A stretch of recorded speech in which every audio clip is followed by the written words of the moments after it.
우리에게 주신 말씀은 마태복음 5장입니다. 마태복음 5장 13절에서 16절까지 말씀입니다. 자, 우리 한 목소리로 함께 성경 말씀 봉독하겠습니다. 함께 봉독합니다. 너희는 세상의 소금이니 소금이 만일 그 맛을 잃으면 무엇으로 짜게 하리요? 후에는 아무 쓸데없어 다만 밖에 버려져 사람에게 밟힐 뿐이니라. 너희는 세상의 빛이라. 산 위에 있는 동네가 숨겨지지 못할 것이요 사람이 등불을 켜서 말 아래에 두지 아니하고 등경 위에 두나니 이러므로 집안 모든 사람에게 비치느니라. 이같이 너희 빛이 사람 앞에 비치게 하여 그들로 너희 착한 행실을 보고 하늘에 계신 너희 아버지께 영광을 돌리게 하라. 아멘. 자, 소금과 빛이 된다는 것, 소금과 빛이 된다는 것이 무엇인지 예수님께서 말씀하시는 이 소금과 빛이 무엇인지를 우리 한번 말씀 가운데서 보려고 합니다. 우리가 16절까지 말씀을 읽었지만 20절까지 말씀을 중심으로 볼 거고요. 또 이 산상수훈 가운데서 이제 다 보지는 않을 거고요. 중요한 곳 오늘 이제 낮에 하나, 또 이제 오후 예배 때 하나 그렇게 보려고 합니다. 자, 산상수훈을 지난주부터 시작을 하면서 이 관점을 우리가 봐야 된다고 말씀을 드렸습니다. 이 예수님께서 이제 제자들을 다 세우시고 이제 본격적으로 이 복음의 사역을 시작을 하시면서 이제 선포하신 것이 산상수훈입니다. 자, 그런데 이 산상수훈은 그냥 좋은 말씀, 윤리적이고 도덕적인 말씀이 아니라 율법주의로부터 복음으로 전환되는 것을 선포하는 것이 바로 산상수훈의 말씀입니다. 그러니까 유대인들이 그냥 다 알고 있는 이야기를 예수님께서 다시 하신 것이 아니고요. 그 당시 유대인들은 거의 대부분이 율법주의 안에 갇혀 있었습니다. 그런 율법주의 안에서 복음을 지키고 행하는 그들에게 예수님께서는 복음을 선포하시는 것입니다. 그래서 이제 성경은 그것을 천국 복음이라, 예수님께서는 내가 이 복음을 전하려고 왔다라고 말씀을 하셨습니다. 자, 우리가 지난주에 보았던 것처럼 가난한 자들은 율법주의에서 하나님의 나라를 소유할 수 없었습니다. 왜냐하면 그들이 하나님으로부터 복을 받지 못하였기 때문입니다. 그런데 예수님께서는 그들의 천국이 저들의 것이다 라고 말씀을 하셨습니다. 애통하는 자도 마찬가지입니다. 그들은 무언가를 잘못했기 때문에 그들의 삶에 애통이 있는 것이었습니다. 하지만 예수님께서는 그들에게 그것이 위로의 대상임을 말씀하셨습니다. 의를 위하여서 박해를 받는 것은 율법주의에서 이해될 수가 없는 것이었습니다. 왜냐하면 지금 이스라엘은 하나님의 말씀, 율법을 철저하게 지키기 위해서 노력하고 있었기 때문에 그 안에서 박해를 받는다는 것, 의를 위하여서 박해를 받는다는 것은 이해될 수 없는 것이었지만 분명히 예수님께서는 복음에서는 그것이 복이 있는 일이었고 천국이 그들의 것이다 라고 말씀을 하셨습니다. 자, 그리고 이제 이어지는 말씀에 오늘 우리가 이제 묵상한 말씀입니다. 소금과 빛에 대한 이야기, 빛과 소금에 대한 이야기인데요. 자, 그러면 우리가 보통 이 말씀을 묵상을 할 때 빛과 소금이 된다는 것을 그냥 1차적인 의미로 우리가 받아들일 때가 많습니다. 그냥 구별된 삶, 다른 사람들과 좀 다른 삶, 다른 사람들을 보기에 좀 착한 삶, 이런 삶을 살아서 우리가 빛과 소금이 되자라고 이렇게 말할 수 있지만 어떻게 구별될 것인가에 대한 문제를 놓고 조금 더 깊이 있게 들어가면은 예수님께서 하시는 이 빛과 소금에 대한 말씀은요, 율법주의 사회에서 복음으로 살아가는 것이 빛과 소금이라는 것을 말씀하시는 겁니다. 그러니까 지금 이 예수님께서 말씀을 선포하시는 것은 하나님을 모르는 지역에 가서 지금 말씀을 전하시는 것이 아닙니다. 모두가 다 태어날 때부터 모세오경을 그냥 거의 암기하듯이 외우는, 태어나서 말을 시작하면은 유대인들은 아이들에게 모세오경을 가르칩니다. 그렇게 율법을 철저하게 배운 그 사회 안에서 지금 예수님께서는 뭐라고요? 너희는 빛과 소금이 되어야 된다는 겁니다. 그리고 이 빛과 소금이 된다는 것은 예수님의 이 가르침의 중심에는 율법주의가 아닌 복음으로 너희가 빛과 소금이 되어야 한다라는 것을 말씀하고 있습니다. 자, 그러면은 율법주의에서 빛과 소금이 된다는 것이 무엇인지를 생각해 봐야 됩니다. 율법주의에서 빛과 소금이 된다는 것은 무엇입니까? 경건을 인정받는 겁니다. 경건. 종교적인 생활을 인정받는 겁니다. 내가 얼마나 많이 금식을 하는가? 내가 얼마나 많은 예배를 지금 쫓아다니고 있는가? 내가 얼마나 많은 성경을 읽고 있느냐? 여러분, 이러한 것들로서 인정을 받게 되고 빛과 소금이 된다는 겁니다. 자, 초대교회 시대의 탈무드를 보면요, 이런 내용이 있습니다. 하나님 나라에 대해서 이제 이렇게 기록을 하고 있습니다. 하나님 나라가 시작되면 하나님께서는 이제 토라를 열고, 토라는 모세 오경입니다. 자, 토라를 열고 그것을 부지런히 공부한 사람들에게 와서 상급을 받으라고 부르시는 것으로 묘사되어 있습니다. 자, 유대인들이 생각하는 지금 하나님의 나라가 무엇인지를 우리가 어렴풋이 생각을 해야 되고, 지금도 유대인들은 그렇게 생각을 하고 있습니다. 그리고 여러분, 이것이 율법주의라는 것입니다.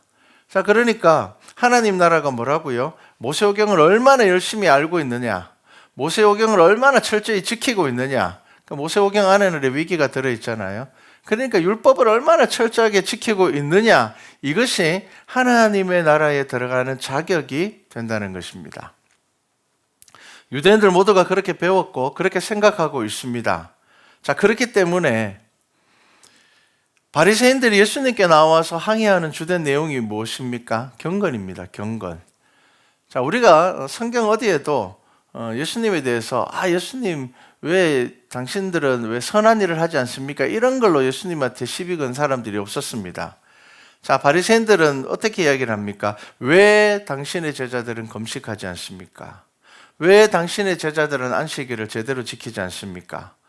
왜 당신은 안식일에 해서는 안 될 일을 합니까? 자, 율법주의에서 빛과 소금이 되는 것은 종교적인 경건을 얼마나 잘 지키느냐가 빛과 소금의 역할이었습니다. 그런데 여러분, 이제 아셔야 될 것이 있습니다. 예수님께서는 이 종교적인 경건을 잘못되었다고 말씀하지 않으셨습니다. 그래서 예수님께서 뭐라고 말씀하셨습니까? 내가 율법을 완성시키러 왔다라고 말씀을 하셨습니다. 여러분, 완성시킨다라는 것이 어떤 의미입니까? 비어 있는 것을 채우고 잘못된 것을 수정하는 것이 완성시키는 것입니다. 자, 율법이 율법주의가 되면서 그 속에 가장 중요한 것이 사라져 버렸습니다. 그것이 뭐냐 하면 바로 하나님의 사랑이었습니다. 율법의 모든 것이 하나님의 선하심과 하나님의 긍휼에서 나온 것임에도 불구하고 하나님의 이 말씀, 이 율법에서 하나님의 사랑이 사라져 버린 것이었습니다. 자, 예수님께서 지금 말씀하시는 복음에서 빛과 소금을 어떻게 이야기하고 있습니까? 착한 행실이라 그렇게 이야기를 하고 있습니다. 자, 그렇다면 우리는 이 착한 행실이라는 단어를 들으면요, 좀 도덕적이고 윤리적인 의미가 강해 보이는데 실질적으로 예수님께서 말씀하시는 착한 행실이 무엇이겠습니까? 이것은 성령의 열매입니다. 그리스도의 십자가의 사랑을 경험한 이들의 내적인 변화에서 펼쳐지는 선함입니다. 그냥 윤리적으로 착하고 도덕적으로 착한 것을 이야기하는 것 아닙니다. 우리 기독교에서 그리스도의 십자가가 없다면 다른 종교의 선함과 별반 다른 게 없습니다. 그리스도의 십자가가 없다면 여러분, 종교 통합 가능합니다.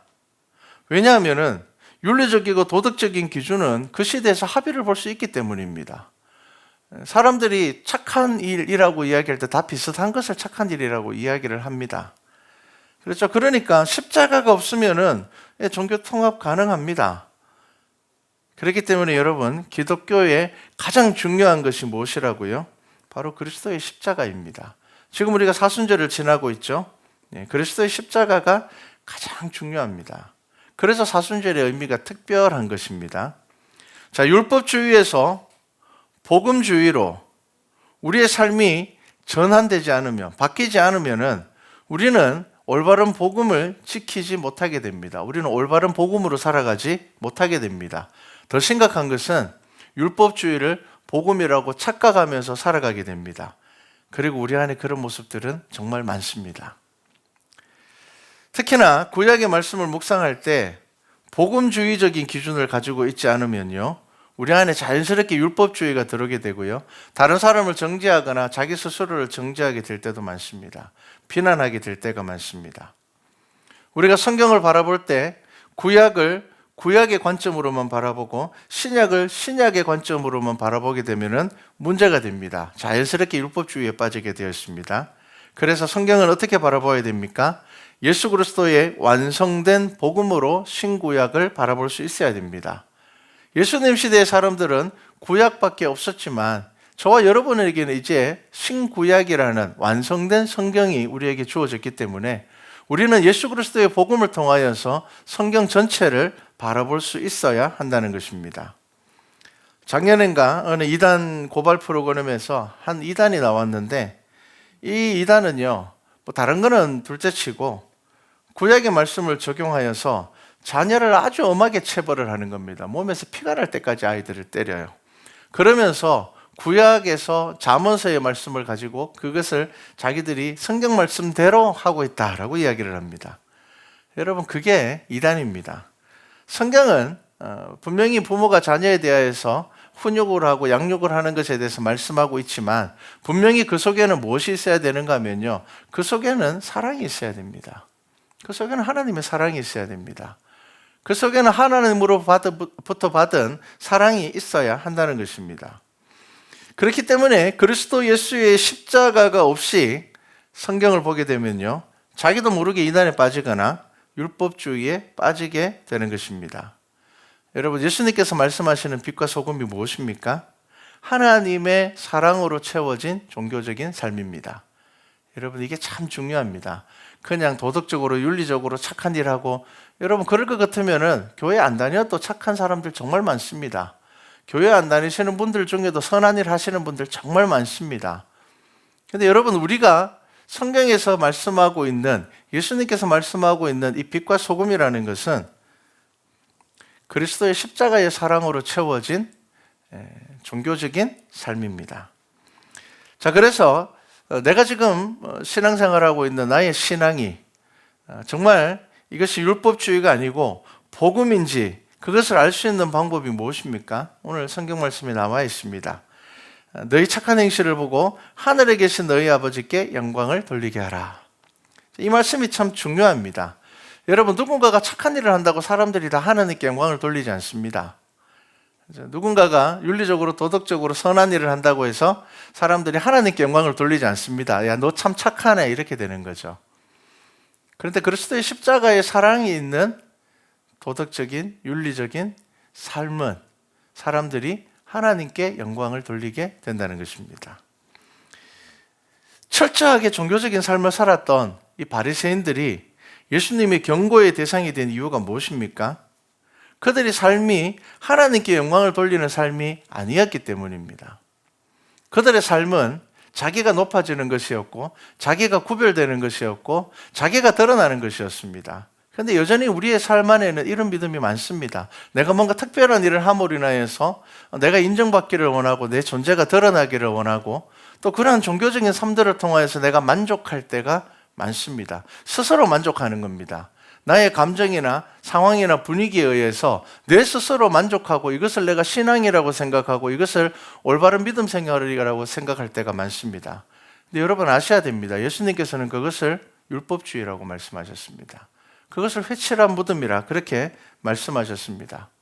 바리새인들이 철저하게 신앙생활을 할 때에, 종교적인 율례를 지킬 때에 사람들이 바리새인들을 향해서 어떻게 이야기할까요? 참 당신 대단합니다. 어떻게 그렇게 경건하게 살 수가 있습니까?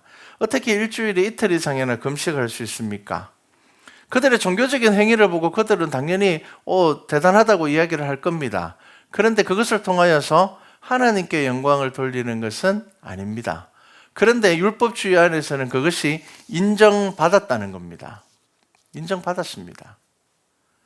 자, 여러분, 하나님께 영광을 돌린다는 것은 무엇입니까? 하나님을 발견한다는 겁니다.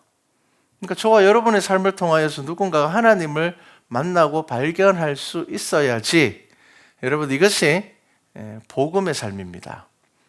그러니까 여러분들이 율법주의의 삶을 살아가게 될 때에 여러분들은 정말 신앙생활 열심히 하고 있지만, 여러분들은 정말 예배를 잘 드리고 있지만, 철저하게 무엇인가를 하고 있지만, 여러분들을 통하여서 하나님께서 영광을 받으시지는 않는다는 겁니다. 여러분들을 통하여서 누군가에게 하나님이 드러나고 나타나고 발견되어지지는 않는다는 겁니다.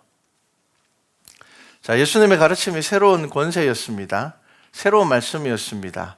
그러다 보니까 사람들은 예수님의 이 가르침이 성경의 구약의 내용과 전혀 다른 말씀을 전한다고 생각하는 이들이 참 많이 생겨났습니다. 그래서 예수님께서 분명하게 이런 말씀을 하셨습니다. 이제 17절부터 말씀 보면요, 이 말씀이 참 중요한 이유는 그 당시에 사람들은 와, 예수님의 말씀 새로운 말씀이야, 야, 이거는 정말 놀라운 말씀이야 라고 생각을 하고 이것을 구약의 말씀들과 연관을 시키지 못하였습니다. 예수님께서 뭐라고 말씀하셨습니까?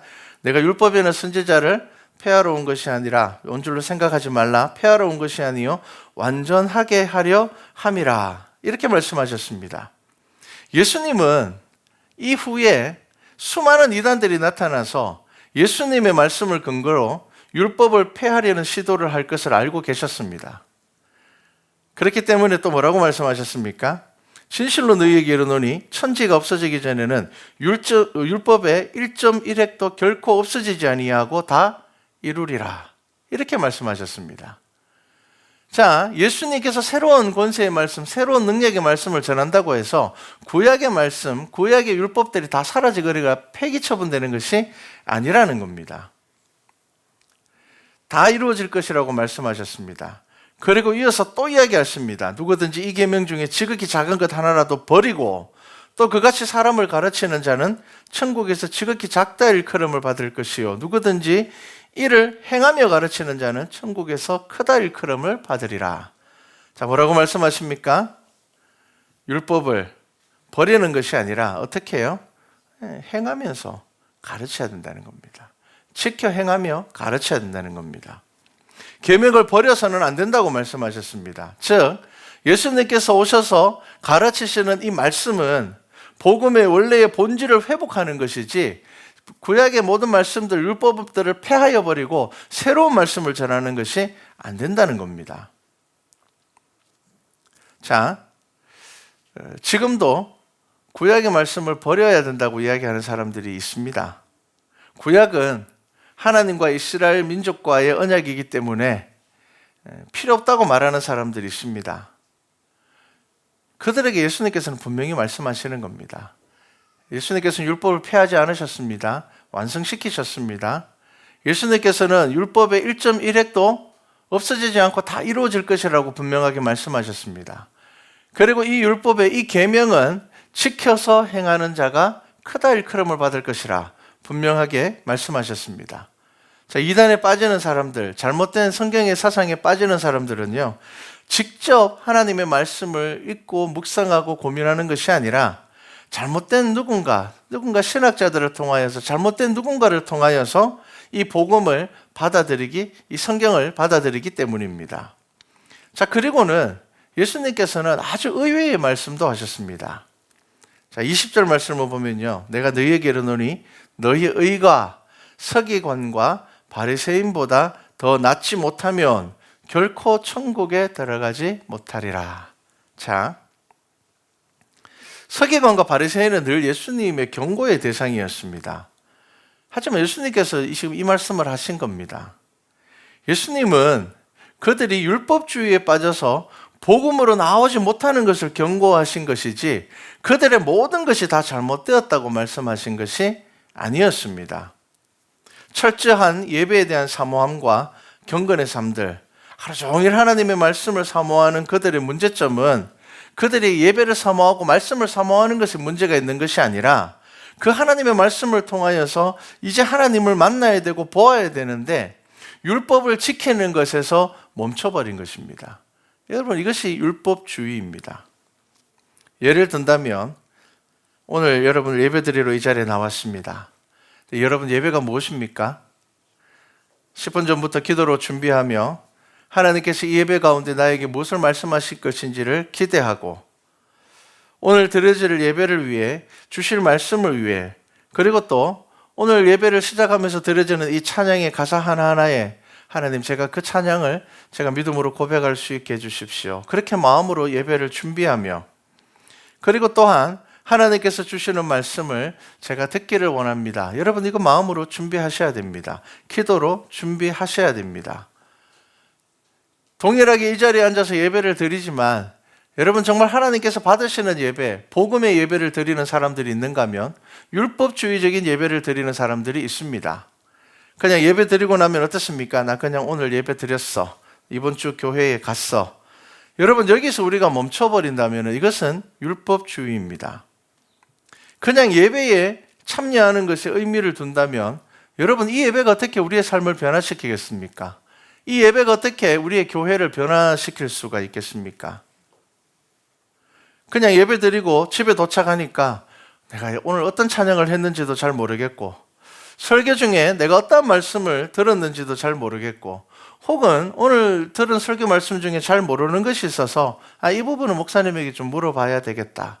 사실 이러한 마음들이 여러분들의 속에 있어야 됩니다. 그리고 또 하나님의 말씀을 여러분들이 깊이 있게 묵상하고 잘 들었다면 나는 이번 한 주간 이 말씀을 이렇게 생각하면서 내가 살아야 되겠다. 그냥 이런 마음이 없이 그냥 이번 주도 예배 드렸다. 나 이번 주 교회 갔어. 여러분, 이것이 끝이라면 우리 또한 율법주의에 서서히 잠겨 들어가고 있는 것입니다. 예배 드리고 집에 가니까 본당 조명한 게 안 들어왔는 거 생각나고, 누구 집 애가 안 온 것만 기억이 나고, 여러분, 이것이 예배 드리고 집에 돌아갔을 때의 우리의 마음이라면, 여러분, 예배를 드리지 않은 사람과 예배를 드린 사람의 차이가 무엇이 있겠습니까? 여러분, 그 예배는 하나님께서 받지 않으시는 예배입니다. 소금과 빛이 된다는 것은 드러나는 종교적인 삶 속에 그리스도의 사랑이 채워져 있는 것을 말합니다. 여러분, 겉으로 드러나는 종교적인 삶이 이거 거칠해야, 이거 아닙니다. 분명히 하나님께서는 구약의 율법을 통하여서 이 예배에 대하여서 우리가 하나님께 나아가야 되는 것에 대하여서 우리가 얼마나 많은 준비를 해야 되고 우리가 얼마나 준비된 마음으로 나아가야 되는지를 하나님께서는 우리에게 가르치셨습니다. 그런데 그것이 그 속에 우리가 하나님을 만나고자 하는 간절한 마음이 없다면, 그 속에 정말 하나님께서 우리에게 주시는 그 은혜가 그 속에 머물러 있지 않다면 여러분, 이것이 율법주의로 빠져들게 되는 것입니다. 사춘기 아이들이 부모님하고 밥을 잘 안 먹으려고 합니다. 왜 그렇습니까? 밥 먹는 시간이 혼나는 시간이 될 때가 많기 때문입니다. 제가 예전에 고등부를 맡고 있을 때 우리 고등부 학생 중에 한 명이 그냥 이제 웃으면서 지나가는 말로 저한테 그렇게 이야기했습니다. 집에서 밥 먹을 때 기도 안 했으면 좋겠습니다. 그래서 제가 밥 먹을 때 당연히 집에서 기도해야지. 다 부모님이 다 교회 다니시고 안수 집사님이고 권사님이고 그런데 당연히 밥 먹을 때 기도해야지 이러니까 애가 하는 이야기가 그거예요. 거룩하게 밥 먹고 시작했는데 싸움으로 끝난다는 겁니다. 그래서 차라리 기도 안 하고 시작하면은 밥맛이 좋을 것 같은데, 기도할 때는 왜 그렇게 기도하잖아요. 막 하나님께서 이 일용할 양식을 주셔서 감사하고 이 음식을 먹고 오늘 하루 하나님의 은혜 가운데 이러고 이 기도 끝나고 5분도 안 돼가지고 싸우는 거예요. 혼내고 있는 거예요. 그러니까 아이가 이제 그런 이야기를 하는 거예요. 기도하고 난 다음에 그러니까 적응이 잘 안 된다. 여러분, 기도하고 밥을 먹는다고 해서 여러분 거룩한 식사 시간이 되는 겁니까? 아니면은 기도하고 난 이후에 그 식사의 시간 가운데 우리가 나누는 대화를 통하여서 거룩해지는 겁니까? 여러분, 이것을 잘 알아야 됩니다. 여러분, 소금과 빛이 된다는 것은 상대방이 우리의 신앙을 통하여서 거룩함만을 경험하는 것이 아니라 선한 행실, 즉 변화된 성품을 통해 하나님께 영광을 돌리게 된다는 것입니다. 지금 예수님께서는 그것으로 빛과 소금을 말씀하고 있는 겁니다. 여러분, 하나님을 모르는 사람들이 우리가 밥 먹을 때 기도하면은요, 그거 보고 하나님께 영광을 돌리겠습니까? 안 돌리죠. 뭐라고 교회 다니는구나. 이 정도입니다. 딱 여기까지입니다. 저 사람은 교회 다니는구나. 저 사람은 교회 다니는 모양이다. 그러면 그 사람들이 하나님께 영광을 돌리게 되는 것은 무엇 때문일까요? 밥 먹을 때 한 그 기도가 그의 삶에서 드러날 때입니다. 무엇으로 드러날 때요? 착한 행실로, 선한 말로, 인내로, 긍휼로. 여러분, 그것이 드러날 때에 사람들이 하나님께 영광을 돌린다는 겁니다. 어떻게 해요? 아, 저 사람은 정말 하나님을 믿는구나. 아, 하나님 믿는 사람들은 저렇게 사는구나. 여러분, 우리가 사람들이 보기에 자는 밥 먹을 때마다 기도는 정말 간절하게 하는 것 같은데 왜 저렇게 살지? 여러분, 이게 하나님께 영광을 돌리는 삶이 되겠습니까? 절대로 그렇지 않습니다. 지금 예수님께서 말씀하시는 빛과 소금이라는 것은요, 저와 여러분들의 삶의 신앙적인 행위를 통하여서, 그리고 그 행위가 행위에서 끝나는 것이 아니라 그 행위 안에서 그리스도의 십자가의 사랑이 채워져서 넘치고 흘러나갈 때에 여러분, 그것이 바로 빛과 소금이 되는 것입니다.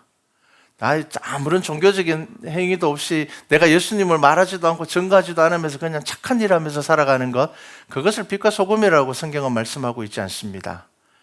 그리스도의 십자가의 사랑이 있고 그 겉을 정말 경건하고 거룩한 우리의 믿음의 종교적인 삶이 있을 때에 여러분, 그것을 예수님께서는 빛과 소금이라 말씀하시는 것입니다. 제가 일부 예배 설교를 하고 중간에 갑자기 이제 옛날에 생각이 하나 났었는데, 어떤 생각이 났는가 하면요, 예전에 이제 지금은 이제 부흥 집회가 많이 없잖아요. 부흥 집회가 많이 없는데 한 15년, 20년 전만 해도 부흥 집회가 굉장히 많았었습니다. 그래서 제가 대구에 있을 때 그 교회에 이제 권사님 두 분이 단짝이었어요. 단짝. 그래서 이 두 분이 정말 대구에 있는 부흥 집회는 다 따라다니는 거예요. 대구 근처에 있는 뭐 한 3, 40분 거리 안에 있는 부흥 집회라는 부흥 집회는 두 분이 단짝이 돼서 늘 따라다니는 거예요. 같이 다니셨어요. 그런데 한 분 권사님의 남편 되는 안수 집사님이 교회에 와서 이제 그 교구 담당 목사님한테 우리 아내는 부흥 집회 좀 안 갔으면 좋겠다. 왜 그러냐 그러니까, 아니 부흥 집회 가서 은혜 막 실컷 받고 와가지고는 집에 와서 자꾸 애들하고 싸운다는 거예요.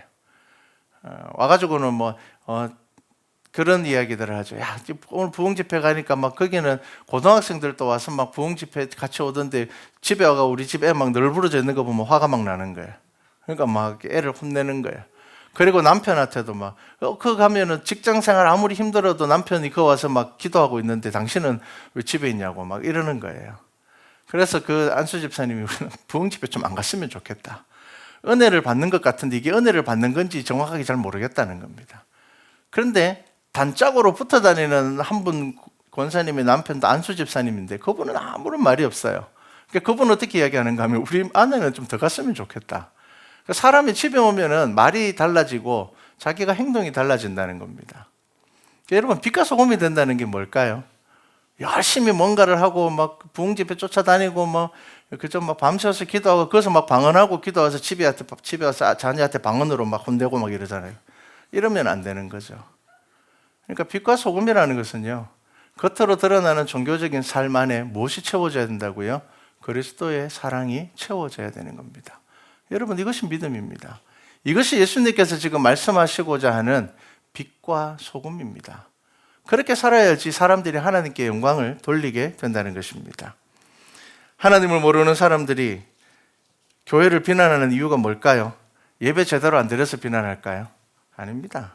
우리가 기도 뜨겁게 안 해서 그들이 예수 믿는 사람들이 기도를 뜨겁게 안 해요, 그것 때문에 교회를 비난하겠습니까? 아닙니다. 여러분 아셔야 됩니다. 예배만 드려서 비난하는 겁니다. 예배만 드려서 비난하는 겁니다. 근데 우리의 삶이 그렇지 않은지 보셔야 됩니다. 예배만 드리는 삶 아닙니까? 우리의 삶의 자리에서 분명히 예수님께서 말씀하신 것처럼 너희 빛이 사람 앞에 비치게 하여 그들로 너희 착한 행실을 보고 하늘에 계신 너희 아버지께 영광을 돌리게 하라. 여러분, 이것이 빛과 소금의 삶입니다. 우리가 2023년을 시작하면서 열매 맺는 교회 되기 위하여서 계속 기도하고 있습니다. 여러분, 어떻게 해야지 우리 교회가 열매를 맺을 수 있을까요? 어떻게 해야지 우리 교회가 부흥할 수 있을까요? 여러분, 열심히 기도하시면 됩니까? 그거 정말 중요합니다. 예수님께서는 분명히 경건의 삶을 중요하다고 말씀하셨습니다. 자, 열심히 기도한 만큼 그 속에 무엇이 채워져야 될까요? 그리스도의 십자가의 사랑이 그 착한 행실과 긍휼을 통하여서 저와 여러분들의 삶을 통하여서 흘러갈 때에 우리 교회가 참된 열매 맺는 교회가 될 것입니다. 우리 말씀과 찬양교회 모두가 빛과 소금이 되어서 올 한 해 그리스도의 사랑을 전할 수 있는, 많은 사람들이 저와 여러분들을 통하여서 하나님께 영광 돌릴 수 있는 그러한 삶을 살아가는 우리 교회와 성도 되기를 주님의 이름으로 축복합니다.